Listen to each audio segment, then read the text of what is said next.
Sup? We over here eating chips. Howdy. How y'all doing, bitches? Hey, it's Mega Country, motherfucker.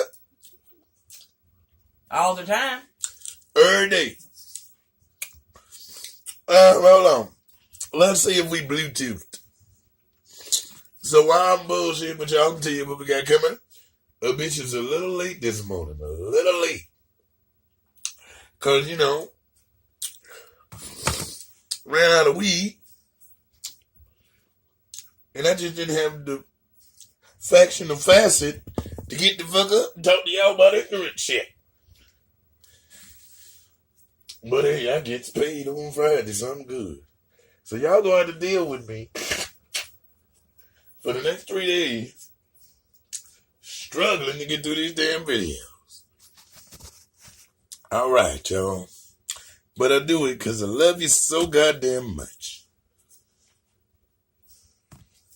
Yeah, man. In my last video about my ex-wife, make sure y'all give me a lot of views. So maybe it'll bring her ass back. Let's get it in, because you know she a dot kind of bitch. So let's go. Here we go. We're with my favorite commander-in-chief. Right on. Donald Twitter Fingers Duck. Nigga got more Twitter fingers than Meek Mills and Drake put together. Yes, Lord. He got more lives than Jesse Smollett with a can of bleach.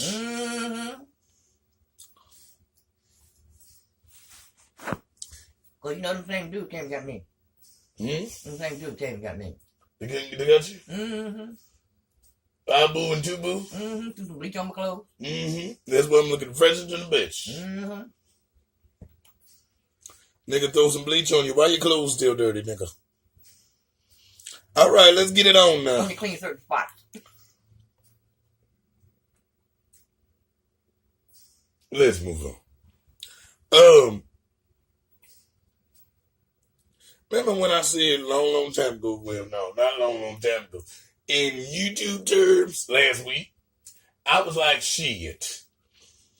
We need a wall. Shit. Some niggas I don't want to be next to. Shit. Give me a wall. You need a personal wall. Shit. Come with you. But you know what? Don't leave my Mexicans out. They Mexican, nigga. I need El Chapo. I need, who else I need? Who else I need from over there? Anybody with the shit. I need it. Don't fuck it up now. Because, hey, you can't make no money. You can always sell somebody some pharmaceuticals. You did? So, we ain't on no highway, baby. Be quiet.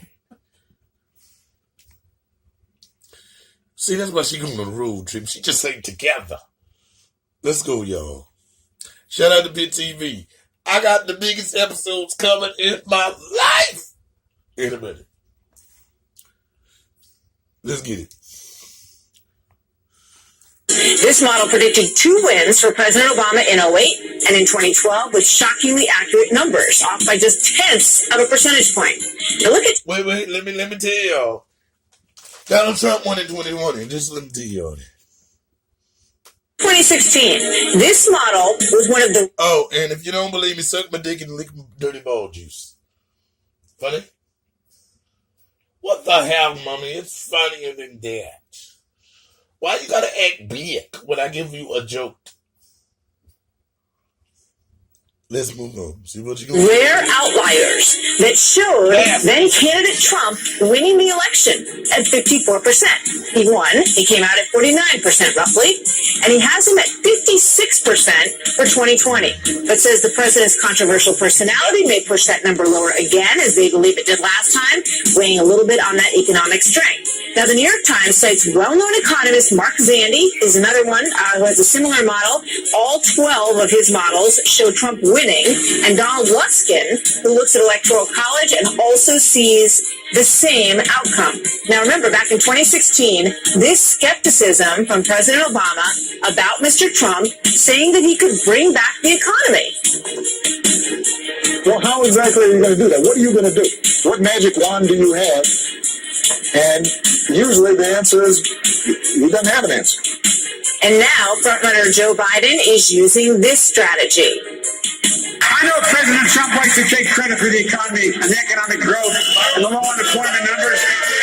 But just look at the facts, not the alternative facts. President Trump's a hurt. Excuse me. I think that's oxymoron. How you got facts, then you got alternative facts. The thing about it is, wait till he either does it or he doesn't, then talk. No. You got to talk before? Yeah, hell yeah. You gotta put up on the nigga like, yo, you ain't shit this election. You ain't gonna Oh, that's do what he's going to do shit. next. So, get your shit into check. Let's move on. Inherited economy from Obama-Biden administration that was given to him. I had a dumb moment when I first heard this. I'm like, I ain't know Obama led there with Biden. Obama Biden? What the fuck is that to? You heard him. Just like he inherited everything else in his life. So is that going to work? Let's bring in Jack Kingston, former Republican congressman from Georgia and Trump 2016 senior campaign advisor. Okay, now check this out. In the other clip I'm about to show y'all after this, you always have a token black in these conversations, right? Here go one, her name is a little bit, Mama Tuba. Okay. Just jokes, please don't flag the video. That's funny to me, though. Watch how the lead Calky cuts them off always. Have you noticed that? In the other clip that I'm about to play, when we discuss the wall, they gonna cut the black dude off. And then the thing with the black dude is because I ain't into that colorism, Paris, Milan. Can't stand that hoe. I mean, person. Sorry.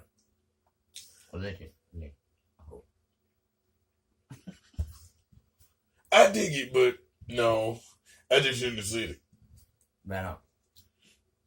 But we ain't cutting it off, though. So, okay, check it out. In that video, he says, okay, he's arguing with this nigga. This nigga cuts him off.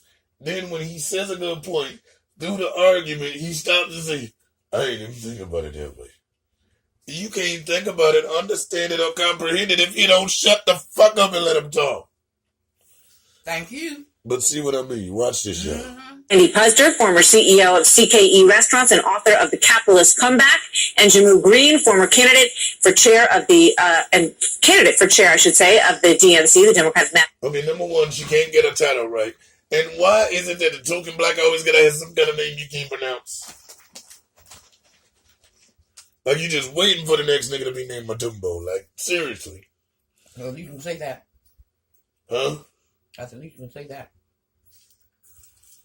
Well, actually, I probably ain't going to see none of the shit I seen the first 3 minutes of this video, actually, but fuck it. National Committee and a Fox News contributor. Welcome to all of you. Good to see you. Fair presents Outdone Yourself. I hate when Saying be done to my baby. and stay done through every. Good to see you tonight. You know, it is very interesting, Jammu. Let me start with you. When you look at those models, and this was all part of a story in the New York Times, Steve Ratner, who was with President Obama as an economic counselor, as I said, all saying that when they look at their models for 2020, they all point to a victory for President Trump. It's too soon. Well, that's true.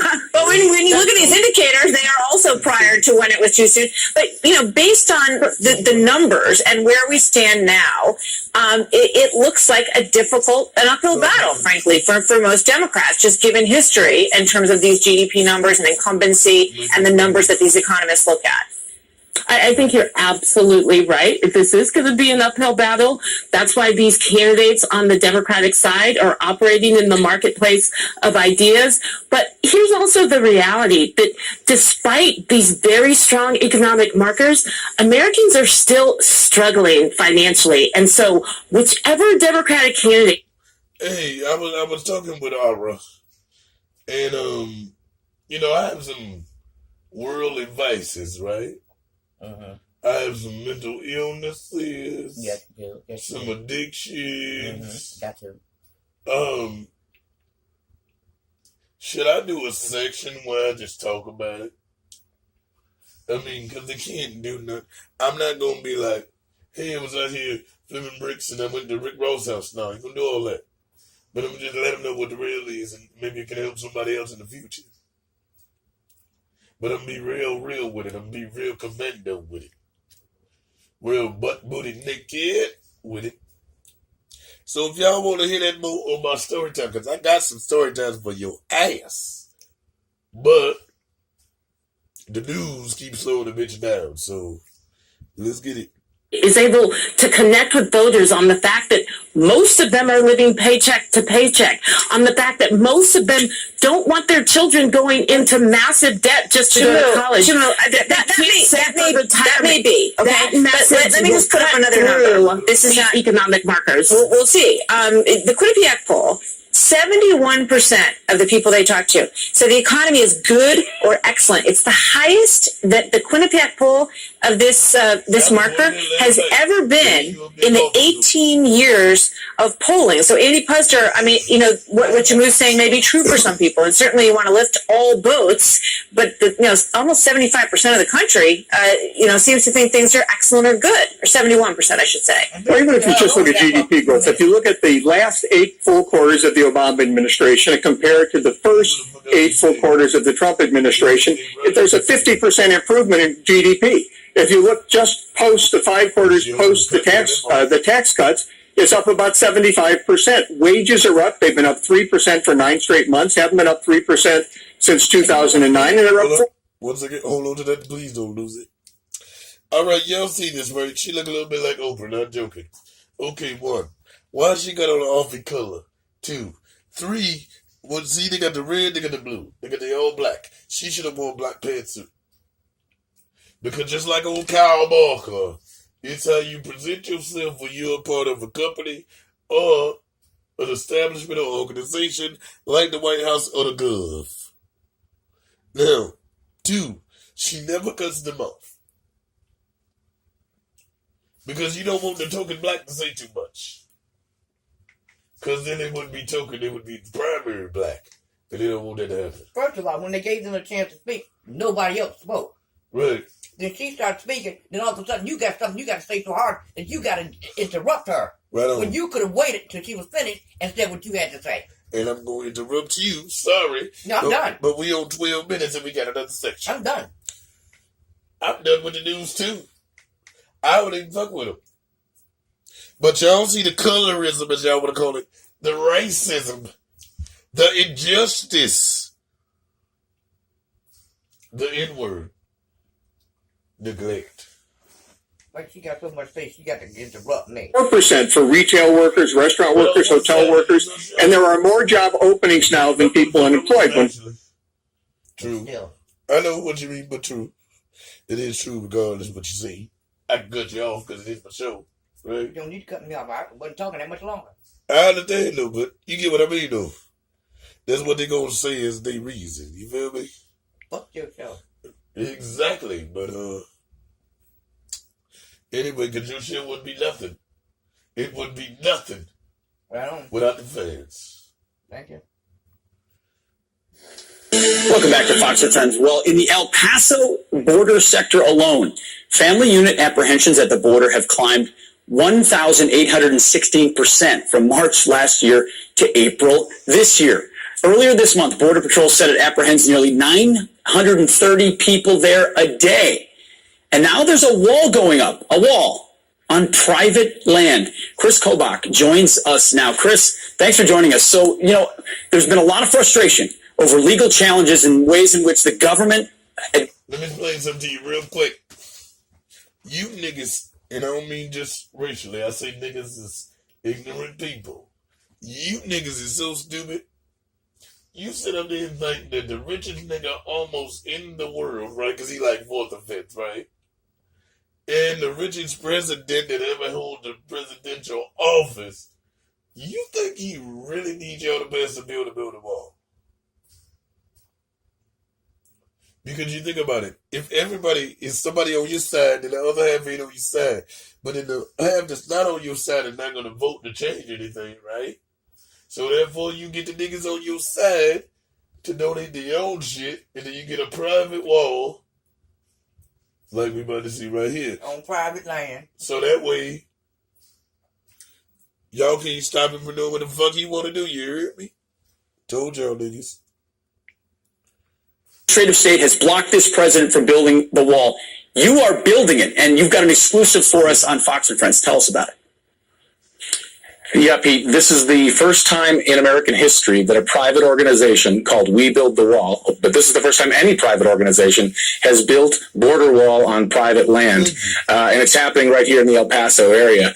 And it's not just any piece of land. This piece of land is right where the El Paso wall that separates El Paso and Ciudad Juarez, where that wall ends. There's been a half-mile gap between the existing wall and Mount Cristo Rey, and it was a ridiculously large gap. Don't you hate when niggas come and ask you for shit to get at it too? That the smuggling of both people and drugs would go through. But get this, the Army Corps of Engineers said that piece of land is too rugged to build on. You can't build there. Well, We Build the Wall proved them wrong, and the wall has been going up over the weekend. We're working 24/7 over the holiday weekend to give America a present on this Memorial Day. Let me get this straight. So you've been spending Memorial Day weekend literally building a wall in a gap in our border on private land. The walls, is it almost done? Yes, it is almost done. And literally, we are standing in the gap and building the wall. It's extraordinary. And it's not just any wall, too. The typical fencing you see on the southern border where we do have steel bollard fencing is garden variety steel that lasts only 25 years. This is all weathering steel that lasts 75 years. And someone might say, well, hey, Chris, it's a half a mile. How much impact can that have? As you mentioned in your lead-in, Pete, this closes a gap in the El Paso metro area, and it's far more important than 50 miles out in the desert where no one's crossing. There are, in a given night, over 100 migrants will come through this gap, and more than $100,000 in drugs will come through. Built with private funds and donations to your organization. To We Build the Wall. And it's so important. We hear the bad news recently that a liberal federal judge is blocking the federal government from building part of the wall. That's why it's all the more important now, Pete, that American citizens step forward like they have already, contribute to We Build the Wall. We'll keep on building as long as people keep chipping in. And by the way, the average contribution's only been $67. Wow. But so many people have chipped in. We've got this project. This is the first one, and we're already getting ready to start the second one. Super cool. Well, a lot of us were busy this Memorial Day weekend, not as busy as you. Congrats, and we look forward to future progress. Thanks, Chris. All right, somebody in this video like this. All right, check this out. It's coming from me, straight from the horse's mouth. Check this out. If y'all don't want no wall, you do the opposite of what they doing. Niggas need to donate $67 against the wall. So everybody mad, but they sit down. All that couch hustling ain't gonna do nothing until they sit up there and build a wall around the earth, okay? Because we're gonna stop illegal aliens, then we gotta stop aliens, and then we gonna go to asteroids, and then we burn the world. So you motherfuckers need to stand up, get some crowdfundings for some shit you don't want. Hey, and like they said, it's a half a mile. What you gonna do with a half a mile? Okay, let's say we got a mile, right? A gap. Half a mile, which is half of the gap, is blocked. So that means we only have to police the other half. So it kind of makes it a little bit easier.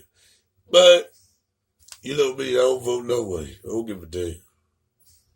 I do my vote by my platform. So, leave in the comment section. I got to go. This shit's stupid.